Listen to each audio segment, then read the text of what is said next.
mean, it has just been so fun, Zoe, to see the students even reacting. We had some students from Catholic University who came over and said, look, this was like watching the Super Bowl for them. They were watching the conclave, waiting for the smoke, that white smoke.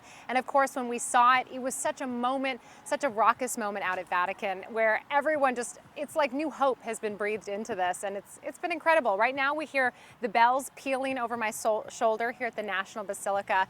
And I wanted to talk to you a little bit about how this all played out today, because it was really fascinating to watch.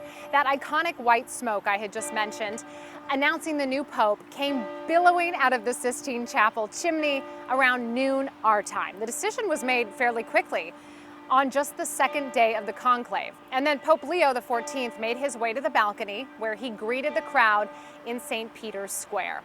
Now, before becoming Pope, he was Cardinal Robert Prevost. The 69-year-old was born in Chicago. He spent much of his career as a missionary in South America, and he served as a bishop in Peru. Now, he most recently led a powerful Vatican office for bishop appointments, and he is expected to build on Pope Francis's reforms. Here's some of what he said to the crowd in St. Peter's Square today. God loves us. God loves everyone.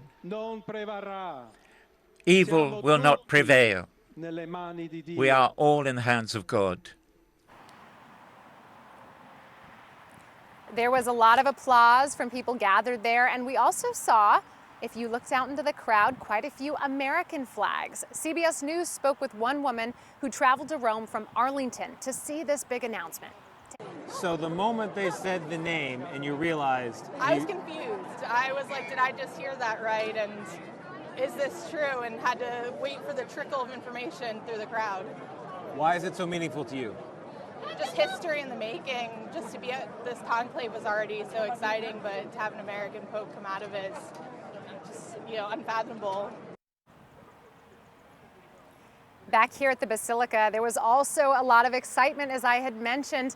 You're looking at video from earlier this afternoon of an American flag being unfurled to celebrate the new Pope Leo. And there's also just been a lot of excitement in general across the DMV, a lot of energy among Catholics in this region. The white smoke came up as daily Catholic Mass took place all across the country. And in DC, the faithful walked out to that news. It was quite a moment for so many.